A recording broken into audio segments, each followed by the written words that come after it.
महाराष्ट्राचा भूगोल प्रश्न व उत्तरे। पहिला प्रश्न, तोरणमाळ पठार कोणत्या जिल्ह्यात आहे? यासाठी पर्याय क्रमांक 1 आहे बुलढाणा जिल्हा, पर्याय क्रमांक 2 आहे नंदुरबार जिल्हा, पर्याय क्रमांक 3 आहे अहमदनगर जिल्हा आणि पर्याय क्रमांक 4 आहे धुळे जिल्हा। तर यासाठी योग्य उत्तर आहे विद्यार्थी मित्रांनो पर्याय क्रमांक 2 नंदुरबार जिल्हा। तोरणमाळ पठार नंदुरबार जिल्ह्यात आहे। प्रश्न दुसरा, रायरेश्वरापासून शिंगणापूरपर्यंत पसरलेल्या रांगेला काय म्हणतात? यासाठी पर्याय क्रमांक 1 आहे हरिश्चंद्र बालाघाट डोंगर, पर्याय क्रमांक 2 आहे सातमाळा अजिंठा डोंगर, पर्याय क्रमांक 3 आहे शंभू महादेव डोंगर आणि पर्याय क्रमांक 4 आहे वरीलपैकी कोणतेही नाही। यासाठी योग्य उत्तर आहे विद्यार्थी मित्रांनो पर्याय क्रमांक 3 शंभू महादेव डोंगर। रायरेश्वरापासून शिंगणापूरपर्यंत पसरलेल्या रांगेला शंभू महादेव डोंगर म्हणतात। प्रश्न तिसरा, हरिश्चंद्र बालाघाट डोंगर रांगेमुळे कोणती खोरी वेगळी होतात?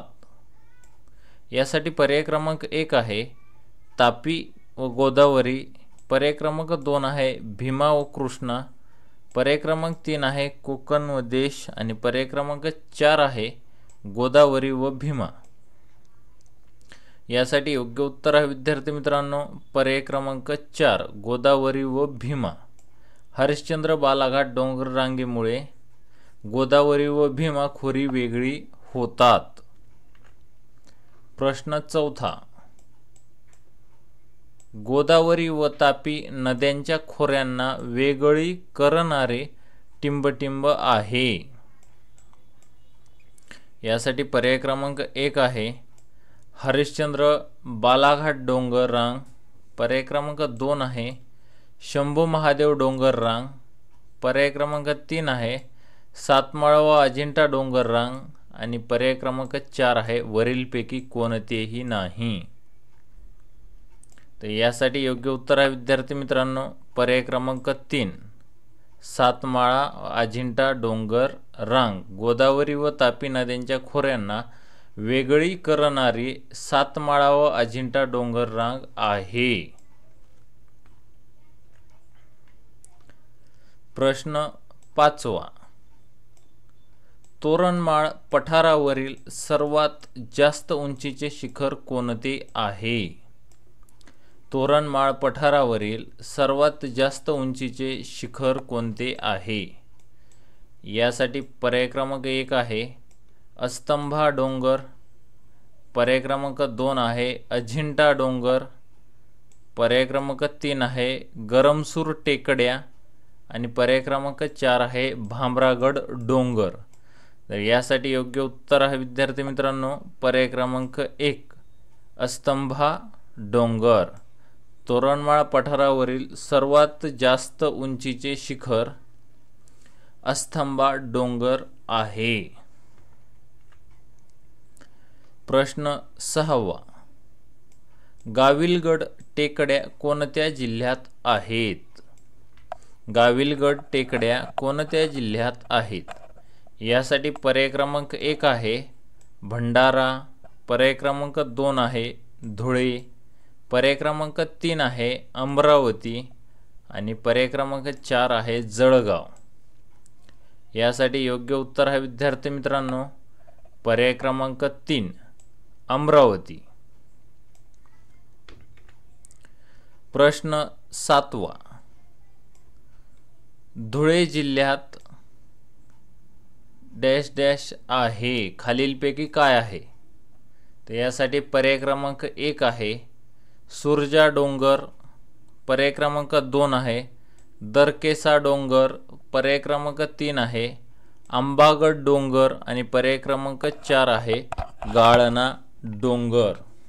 चॅनलला जर सबस्क्राईब केलेलं नसेल तर सबस्क्राईब करा। आणि याचं योग्य उत्तर आहे पर्याय क्रमांक 4 गाळणा डोंगर। धुळे जिल्ह्यात गाळणा डोंगर आहे।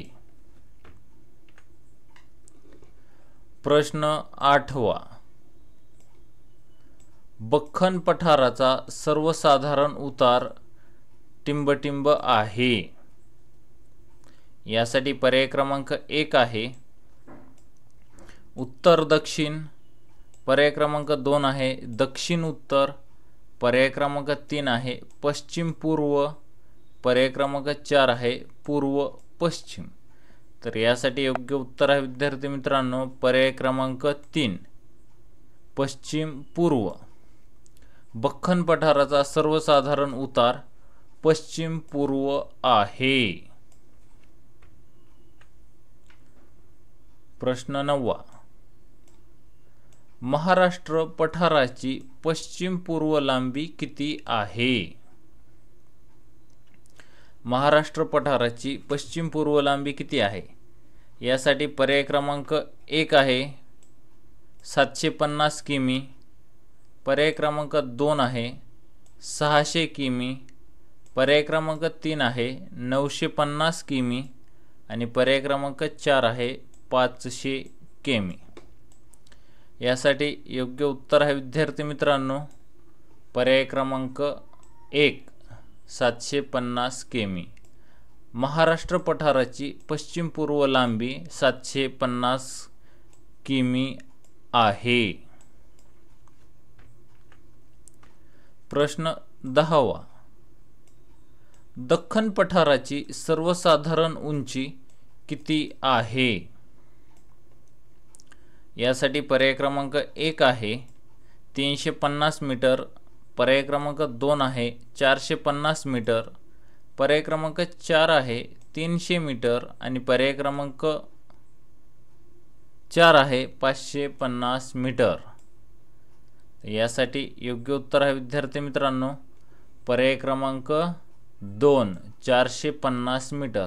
दख्खन पठाराची सर्वसाधारण उंची 450 मीटर एवढी आहे।